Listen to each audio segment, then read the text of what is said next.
কালি আহিলোঁ। কালি আপোনাৰ শিৱসাগৰত দলমুখ চাৰিআলিত কৰিলোঁ, তাৰপৰা আপোনাৰ ৰংঘৰ চাৰিআলিত কৰিলোঁ, তাৰপিছত তেনেকৈ আৰু সৰু সৰু জেগা কিছুমান কৰা গ'ল।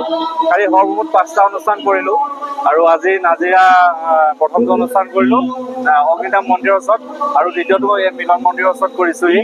এনেদৰে ঘূৰি ফুৰিছোঁ। সন্ধিয়াৰ পৰা দুপৰলৈকে আমাৰ এই অনুষ্ঠান অব্যাহত থাকিব। এখন নিৰাশ্ৰয় দৃষ্টিহীন মানুহৰ বাবে আশ্ৰম বনোৱাৰ মানসিকতাই যাত্ৰা আৰম্ভ কৰিছোঁ আৰু তাৰ বাবে ভূমিদান কৰিছে মোৰ শ্ৰদ্ধাৰ দেউতাই কৰিছে। এই ভূমিডোখৰত এতিয়া আশ্ৰমখন হ'লে অসমৰ যি নিৰাশ্ৰয় দৃষ্টিহীন মানুহ আছে তেওঁলোক সুৰক্ষিত হ'ব বুলি আশা কৰি এই যাত্ৰা কৰিছোঁ। কিমানটো বাৰু চাই লওঁ আৰু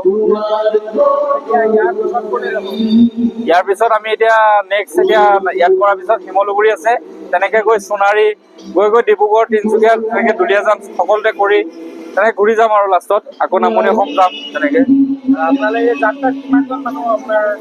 এতিয়া 2জন আছে দৃষ্টিহীন আৰু আমি 3জন আছোঁ। মই আছোঁ, মোৰ সহকাৰী 2জন আছে, তেওঁলোকৰ আমি সৰ্বমুঠ 5জন এনেকৈ আছোঁ আৰু ঘূৰি ফুৰিছোঁ তেনেকৈ আৰু